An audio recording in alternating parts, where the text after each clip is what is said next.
our next guest is Rod Martin, president of the National Federation of Republican Assemblies and a personal friend. And Rod has involved in a number of entrepreneurial pursuits, over the years. He's an accomplished author and speaker.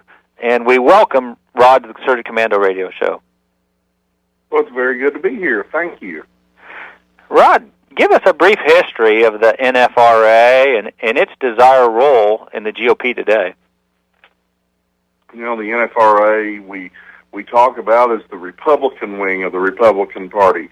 There are so many people in our party these days who seem to have forgotten what it means to be a Republican and may have never known what it was to be a conservative. We're very much rooted in the conservative and, to some degree, libertarian traditions of this party and this movement going back a long, long time, but certainly in that great nexus of the different parts of this country that came together in Ronald Reagan.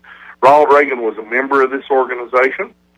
It started more than 75 years ago in California, was exclusively in California for many, many years in the organization of the California Republican Assembly, which is still going strong today.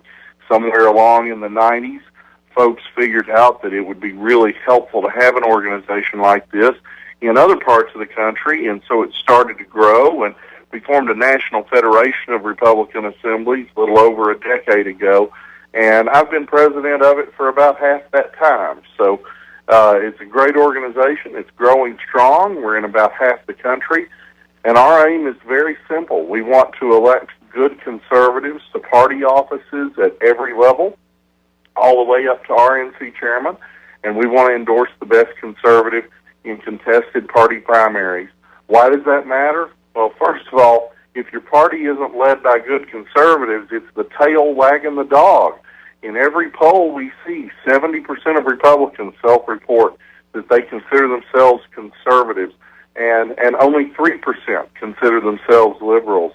We need people who represent the people. That's what freedom is. That's what a republic is, and it certainly ought to be what the Republican Party is. Hey, Rod, on a personal side, give our audience a little history on your political background. Well, I kind of grew up in the Republican Party. I went to my first county committee meeting as an 11-year-old.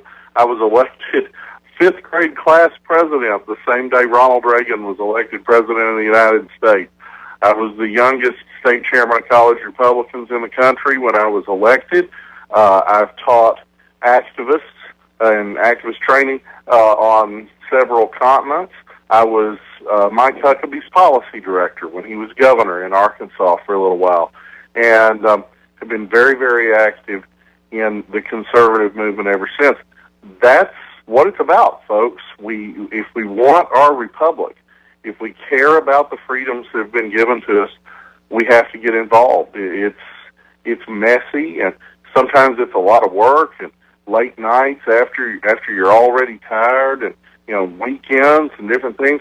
But it's worth it. It's what makes America special. Our privilege of getting to do these things, and I encourage everybody to do the same. Well, speak of activist training, we're known as the Tea Party before there really was a Tea Party. Explain how the NFRA can serve as an umbrella organization for all these Tea Party groups and the things we do, such as you said, primary endorsing of candidates. Well, I want to say I have nothing but respect for what the Tea Party has done. I certainly consider myself a Tea Partier, and I know my whole family does.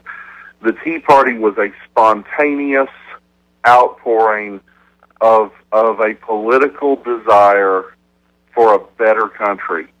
Washington just doesn't get it. Our state capitals just don't get it. They get it better probably than Washington does. And when you have millions of people, literally millions and millions of people spontaneously turn out to demand change, that doesn't happen very often. In fact, in most countries, if you see something like that happen, you can expect blood in the street. One of the beauties of our system is we don't have that because we have elections. We have a way to make change. But our party has to be responsive to it. What our organization provides to that is not some kind of plot to take over any Tea Party group. We love all those groups being out there. But we do have a home where they can come together for very specific purposes. One of those is our grassroots endorsing conventions. We get together delegates from across the states when we do endorsements. So if California wants to endorse a governor, or Nevada wants to endorse a Senate nominee like we did with Sharon Angle, or in Texas with Ted Cruz, or here in Florida with Marco Rubio, we got together the grassroots, and they came together in one place and together endorsed a great candidate. It takes a two-thirds vote. We don't do any smoke-filled rooms. No boards of directors get together in D.C. to do these things. It's the people. And that's something that the individual Tea Party groups can't do as effectively for themselves. There are just so many of them, and they don't have Republican in their name, a lot of them for very good reason. But if they come together in our venue, they can let their voice be heard, and we, the people, can stamp our approval on the best candidate in these races and show the way for the voters to follow. It's a very powerful force, and it's done a lot of good already. It has, and we just had our last speaker from South Carolina, and we've just endorsed him, and we hope Larry Grooms does really well in this election coming up March 19th. You're an accomplished author and speaker, as we said. Feel free to let our audience know some of the big idea policy needs the GOP needs to adopt, some of those which you shared with us this past weekend. Well, we talk a lot about health care, for instance, and the whole thing seems to be about budgets and cost-cutting, and that's not our way in this country. America is a country of big ideas, and one of those ideas has always been to find a technological solution to our problems. We didn't just go out and try to settle what was then called the Great American Desert, by which, of course, we mean the plain states, the breadbasket of the world. We created a railroad system. We built the Transcontinental Railroad. We crossed the plains. We crossed the mountains. We didn't just try to come into the 20th century with ancient technology. We developed an airline industry that changed the face of the world, brought it together, brought freedom to a lot of the world. Our technological industry today is transformative and bringing more people together and freedom to more places than there's ever been. We should be looking at healthcare not as budget cuts, but as breakthrough cures. And we need to be the party of that. We need to say, we're going to cure liver fibrosis in the next 5 years. We're going to cure AIDS. We're not going to treat it, and we're not going to spend massive amounts of federal money on it forever. We're going to support the entrepreneurs who went out and changed the face of the earth by creating railroads and airlines and Google and eBay. We're going to take that same approach, and we're going to help them have the tools they need to cure the dread diseases of our day. That's America. It's not some top-down government approach to everything. It is letting freedom solve our problems. That should be the idea animating the Republican Party versus the Democrat Party. The problem today is we talk like bankers. We don't talk like big idea people. And until we do, we're not going to connect with masses of people, and we're going to keep losing elections. I agree. Our nation has lost 40% of its wealth since 2006, when Nancy Pelosi took over the House. How can America reignite its private sector and become a nation of wealth builders again? Well, it's that exact same concept again. Help entrepreneurs become all they can be. And an entrepreneur isn't necessarily somebody who starts Amazon.com. It may be the guy who starts the corner grocery. And it may very well be that the corner grocery grows a little bit and then becomes a couple of corner groceries, and before you know it, it becomes Walmart. Or it may very well be that the corner grocery just stays the corner grocery. That's not for me to say. That's not for government to say, and it's not for government to pick winners and losers. But when you let the people go out and be all that God made them to be, whatever that is, on whatever level they can achieve, you get economic growth. 80% of the jobs in this country are created by small business. And if you get the oppressive hand of government off them, if you get the boot of government off their throats, you let them up off the mat, get the taxes off them, get the regulations off them, let them just be free. It changes everything. And you can have productivity again. You can have prosperity again. You can have youth unemployment rates drop back to a decent level again, and you can have hope. We should be the party of hope. And again, not just the party of, oh, we're for lower taxes or, oh, we're against Obamacare. No, we should be the party of hope, and we should be the party of big ideas and a big future. We need to change this party, and desperately so, leading into the next elections. Feel free to share with our audience some of your views on faith and that special word you just gave, freedom. Well, I am a Christian. I grew up a Southern Baptist. I have found that Jesus Christ is the most important part of my life and really has transformed it in every way.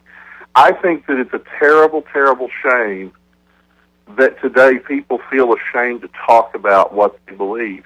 They don't have to believe what I believe. But we have a government now that, led by the radical left, wants to tell people what they can and cannot say. That's a tragedy. Our first principles are right there in the First Amendment. Not just freedom of speech, but freedom of religion, freedom of assembly, freedom of the press, in all of these things, freedom of conscience, freedom to express yourself. Liberals have twisted that into a playground for pornographers. But if you talk about an idea that has any deeper meaning than a short-term pleasure pact, you pretty much get slapped down. And it's not who we are as a people. We do need tolerance, not the tolerance of the left, which says, we will tolerate you as long as you do exactly what we tell you to. But the true tolerance that Christians brought to these shores in the beginning, we became the people we are, a people without a state church, a people without anyone to tell you what you had to believe or didn't have to believe. We became what we are because we were Christians who came from Europe, who wanted a fresh start in a land where nobody could tell you what to do. That has created the freest society ever, and it's created the inventiveness that has made us the number one technological society in the history of the world. We need that again, and we need more people to stand up and say who they are and not be ashamed of it and tell the political correct police to go take a hike. Oh, man. We asked Larry Grooms about, and Rick has been talking about, they just passed H.R. 193, the continuing resolution, and only 151 voted against it in the House. What's your thoughts? What needs to take place going forward? Well, it's a shame. I have to say, in defense of our Republican House, they are one part of one branch of government. We have to cut them a little bit of slack because there truly is only so much they can do. Now, if I were Speaker of the House, I would be doing a lot more than they're doing, so don't misunderstand me at all. But there is a certain truth to the fact that trying to get a bunch of House members to do something is like herding cats. So we'll cut them a little bit of slack for today. The truth is, we know who the real enemy is. The enemy is an administration that wants to spin us off a cliff. The real enemy is an opposing party that has refused to pass a budget for 4 straight years, despite the fact that they are knowingly breaking the law. The real enemy is those rhinos in our party who have gone along with that year after year. And that was true before Mr. Bush left office. We have a lot of explaining to do, and that's exactly why there's an NFRA. We need more Marco Rubios. We need more Ted Cruzes. We need more Nikki Haley's. We need more Sharon Angles. Some of these folks who lost, and of course, JD, you lost your race, and I hope you're going to run again. We need more people who will pick themselves up, dust themselves off, and start right over again and run and win these seats. Because as we come up with a better, a new and improved kind of Republican office holder, we can be that shining city on a hill, and we can change these things. That's going to take another election. We need to take back the Senate, we need to take back the White House, and we need to do it with some people who are worthy of it, not just whoever shows up. That could be you. That could be a lot of other people who are coming up through the ranks. I feel much, much more optimistic than I did 10 years ago about the crop of Republicans we have rising right now. I think we will have a completely different party 5 years from now and 10, and we'll be proud of it again. Well, that's encouraging, Rod, especially coming from you. We were talking about the need for a Tea Party tsunami as we had in 2010 to replicate itself and even get stronger in 2014. And Sharon Engel and others come back and take control and get rid of Harry Reid. What a great thing that would be for our nation. This last weekend, we met and had a board meeting in the NFRA. There was a great synergy. There was a great fellowship. People were singing God Bless America and just off the cuff making speeches about the need for patriotism in our nation again and the need for more freedom. And can you summarize this whole past what you think it's going to mean for our organization and for this nation going forward? I don't know. An awful lot happened. It's kind of hard to do, but I can tell you this. We had people from literally every part of the United States, and they are all united in their desire for a better America. And that's not just a platitude. That's not a slogan. It's very concrete. These are deep people with deep policy roots. They know what they believe, and they know why they believe it. It's why this organization's so great and why it's worth joining. Tea Partiers from anywhere would be absolutely thrilled to be a part of what we're creating in the NFRA. And like I said, I don't want to take over their organizations. I'm thrilled they have a zillion different groups. The liberals always have a zillion different groups, and it gives them a real advantage. But I hope they will come together with us, and we can have some larger endorsing conventions, some larger efforts to take back the key offices in the party, some larger successes in taking over, frankly, all the way up to the Republican National Committee. There's still a lot of people who don't get it, who are pulling the levers of power, who are writing the checks, who are winking and nodding to stop good candidates like Sharon Engel, not on the Democrat side, but on the Republican side. Folks, that's why we have elections. And there's no reason in the world for anybody to sit home and say, oh, gosh, it'll just always be this way. The party does. No, the party's us. And if we're not doing something about it by going and running for county chairman, running for state committee man, running for national committee woman, if we're not doing those things or supporting the good people who are, we're the problem. That's the crucial thing we have to relearn in America. It's not those people over there. It's me right here. And if I will make an effort to make America better, America will be better. Yes. Oh, thank you, Rod. And we do want to thank you. And we want to ask, as we're getting ready for a break now, but we just want to ask the listeners, how would they go about contacting the NFRA and learn more about this organization?